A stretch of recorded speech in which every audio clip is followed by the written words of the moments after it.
Let me go to Shaina NC from the BJP. Shaina NC, Manish Tiwari today said that we have repeatedly and consistently said that Rahul Gandhi is the natural leader of the Congress party. And many people want to contest Lok Sabha elections under his leadership. Why does the BJP find that so difficult to digest? Why is it such a sore point for the BJP? Is the BJP rattled? Does it see in Rahul Gandhi huge competition for Narendra Modi? Come on, Maruk, you yourself know that there's no holding to your question. Let's understand that Rahul Gandhi, whether he is a prime ministerial candidate or the official leader of the Congress or currently the vice president of the Congress, it is absolutely inconsequential.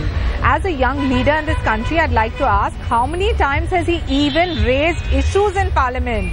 No, and but it's all Shaina very well for Mr. Jha, and rightly so for this whole sycophant party to only talk about Rahul Gandhi's so-called achievements, which you talk about Rahul Gandhi and you see. But Shaina NC, you talk about Rahul Gandhi and you say it is because of his pedigree, which is what Ravi Shankar Prasad today said. It is because of this dynastic rule within the Congress party.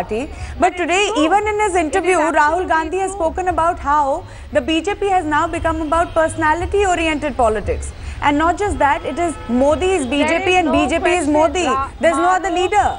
The BJP is the only party in this country which gives opportunity to all and sundry, whether it's somebody who sticks posters or somebody who sells tea or somebody who's a teacher's child, irrespective of a surname, irrespective of this dynastic culture and irrespective of all this sycophancy, we're the only party that is truly a party of opportunities.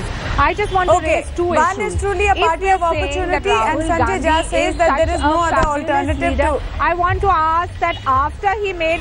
Maruk, you've given him all opportunity to complete his point. Please give me this debate is becoming about how long the answer is going to be. I appreciate both of you keeping your answers short. Go ahead, Shaina NC. If I don't allow you to answer, then you will say that I allowed the Congress to answer. Where have you seen performance? Where have you seen the performance? Please tell me. After Mr. Rahul Gandhi was sworn in as vice president of the party, he made tall claims in Jaipur. Post that, you had so many assembly elections. Where is the performance of Congress? Congress is talking about corruption. It is only scam after scam. And even today, please understand, he didn't even raise the Adarsh issue, didn't talk about the coal allocations, didn't talk about all the Commonwealth Games scams, so many other scams. Shaina NC, I've given you enough time. Now I need to go to Sharad Pradhan also. Point made, now I need to go to Sharad Pradhan.